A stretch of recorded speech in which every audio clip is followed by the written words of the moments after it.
Hello everyone. इस video में हम लोग देखेंगे द सोल्जर चैप्टर, जो रेनबो क्लास 12 का इंग्लिश बुक है।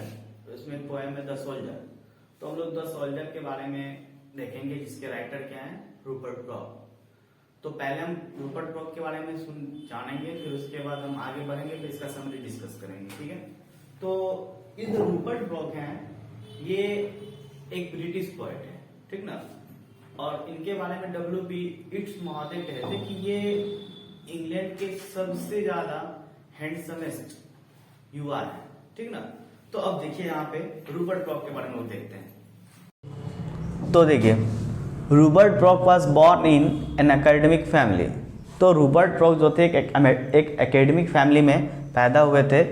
ये 1887 1915, यानी इसका मतलब क्या हुआ कि 1887 में इनका जन्म हुआ था और 1915 में ये इनका डेथ हो गया था।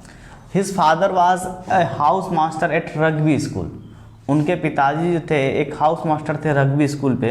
ही had studied in King's College Cambridge. उन्होंने कैम्ब्रिज के किंग्स कॉलेज में अध्ययन किया था, ठीक है।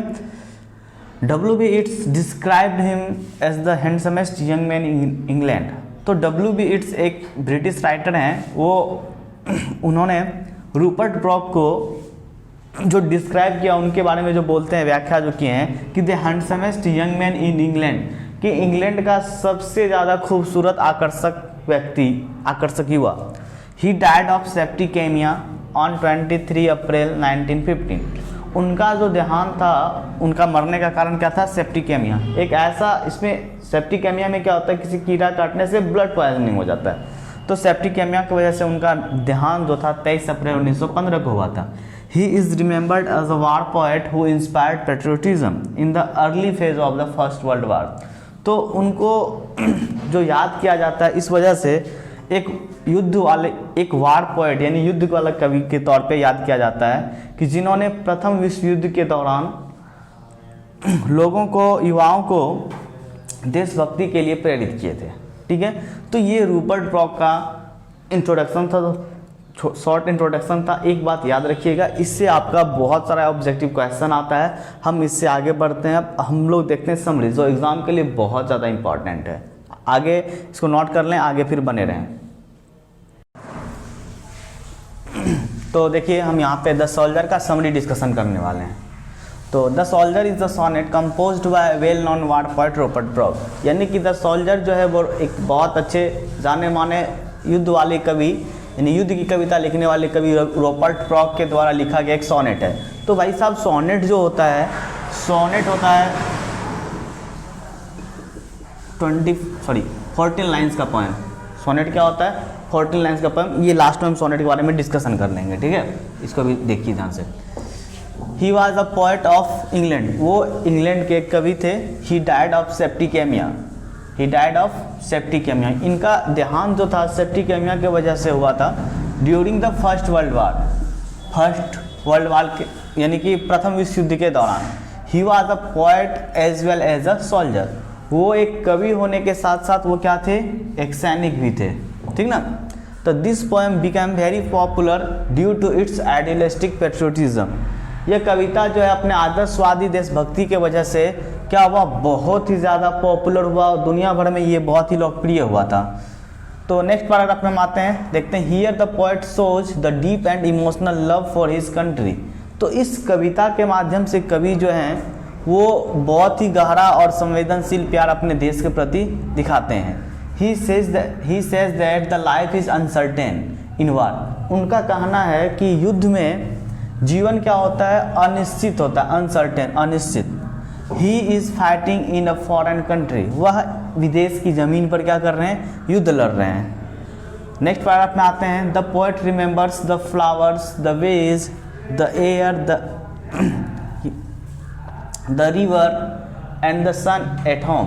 तो वह कवि जो हैं वह फूल, रास्ते, वहाँ के शुद्ध हवा, नदी और घर वाले धूप को बहुत याद करते हैं। And tells us how his body is dedicate for his Motherland. और वह बताते हैं कि उनका किस तरह से पूरा शरीर क्या था, उनके मातृभूमि के लिए समर्पित था। फर्दर, जबकि he says that his dead body should be buried in pious and rich land of England। तो उनका कहना है कि उनके देहांत होने के बाद उनके शरीर को पायस मतलब हुआ पवित्र और रिच लैंड मतलब क्या हुआ कि संपन्न भूमि। तो उनका कहना है कि उनके देहांत होने के बाद उनके शरीर को इंग्लैंड के धनी संपन्न और शुद्ध जमीन में उनको दफनाया जाए। बरीड मतलब होता है दफनाना, ठीक है, वहाँ दफनाया जाए। अब आगे देखिए, he gets laughter palpitation of heart and his voice and memorable dream from England. तो वो जो है इंग्लैंड से उनका बहुत सारा खुशी वाला मोमेंट, पल्पिटेशन ऑफ हार्ट मतलब उसका जो धड़कन था वो वहाँ से जुड़ा हुआ था। His voice and memorable dreams from England, और उनका जो यादगार स्वप्न था वो इंग्लैंड से था। This is why he compares, इसी वजह से, दिस इज वाई का मतलब हुआ इसी वजह से, ही कंपेयर्स वह तुलना करते हैं his native land to paradise. तो पैराडाइज मतलब हुआ स्वर्ग, तो इसी वजह से वह अपने मातृभूमि का तुलना स्वर्ग से करते हैं, ठीक ना। He wants to live peacefully in the lap of his motherland even after his death. इसी वजह से सॉरी एक minute, he wants to live peacefully, वह शांतिपूर्वक रहना चाहते हैं in the lap of his motherland even after his death. उनके मृत्यु के उपरांत वह शांति से अपनी जन्मभूमि के गोद में रहना चाहते हैं मृत्यु के बाद भी। तो ये था हमारा समरी। अब यहाँ पे आपका हम कुछ वर्ड का मीनिंग लिख दे रहे हैं जिससे आपको बहुत ज़्यादा आसानी होगा। तो देखिए, स्टार्ट करो, नहीं स्टार्ट करो। तो इससे पहले आप इसको नोट कर लेंगे, स्क्रीनशॉट ले लेंगे ताकि आपको सहूलियत होगा। नोट कर लेंगे इसको, ठीक है। तो यहाँ पे देख कुछ वर्ड जो मेरे हिसाब से मुझे लगा था कि वो आपके लिए ज़्यादा जरूरी है, शायद हो सकता है आपको याद ना हो। तो आप देख लें, यहाँ पे से पहला वर्ड है पॉपुलर, लोकप्रिय, पैट्रियोटिज्म। पैट्रियोटिज्म मीन्स हुआ देशभक्ति, अनसर्टेन अनिश्चित, फॉरेन मतलब हुआ विदेश, मदरलैंड मातृभूमि, बर्डिड मतलब हुआ दफनाना, नेटिव लैंड मतलब हुआ जन्मभूमि, पैराडाइस मीन्स हुआ स्वर्ग, लैप मतलब हुआ गोद, ठीक है। अगर इनकेस आपको इस समरी में कोई भी ऐसा वर्ड हो जो आपको समझ में ना आया, फिर आपको मीनिंग पता नहीं चले, तो आप हमें कमेंट कर सकते हैं, हम आपको उसका रिप्लाई कर सकते हैं। अब देखें यहाँ पे सोनेट, हम बात कर रहे थे सोनेट का। सोनेट क्या होता है? एक ऐसा पोएम 14 लाइन का पोएम होता है, 14 लाइन्स। सोनेट में क्या होता है? 14 लाइन। इसका 2 पार्ट होता है। सोनेट का 2 पार्ट होता है। वो क्या है? ये फर्स्ट 8 लाइन्स, फर्स्ट 8 लाइन्स इसको बोलते हैं हम लोग क्या? ऑक्टेव। क्या बोलते हैं? ऑक्टेव, ठीक है। और लास्ट, और जो हमारा लास्ट 6 लाइन 6 लाइन्स होते हैं उसको हम लोग बोलते हैं सेस्टेट। क्या बोलते हैं उसको हम? सेस्टेट। तो इसको ध्यान रखिएगा, सोनेट का 2 पार्ट, और सोनेट होता है 14 लाइन का अगर दी पोएम, उसको क्या बोलते हैं हम लोग? सोनेट। और उसका 2 पार्ट होता है, फर्स्ट 8 लाइन्स को क्या बोलते हैं? ऑक्टेव, और लास्ट 6 लाइन को बोलते हैं सेस्टेट, ठीक है। तो आशा करते हैं आपको बहुत अच्छे से समझ में आया होगा। आप ये समरी आपके एग्जाम के लिए बहुत इंपॉर्टेंट, आप इसको अच्छे से लिख करके याद कर लेंगे और एग्जाम में जाके लिख लेंगे। और उसके बाद पूरा अच्छे से सुन लीजिएगा, वीडियो को देख लीजिएगा। इससे क्या होगा, आपका सारा ऑब्जेक्टिव क्वेश्चन क्लियर होगा। अगर यदि आगे ऐसा हमको लगा कि आपके लिए ये जरूरी होगा एग्जाम टाइम में, मे बी, तो हम आपके लिए मल्टीपल चॉइस क्वेश्चन का भी वीडियो डाल देंगे। वीडियो देखने के लिए धन्यवाद।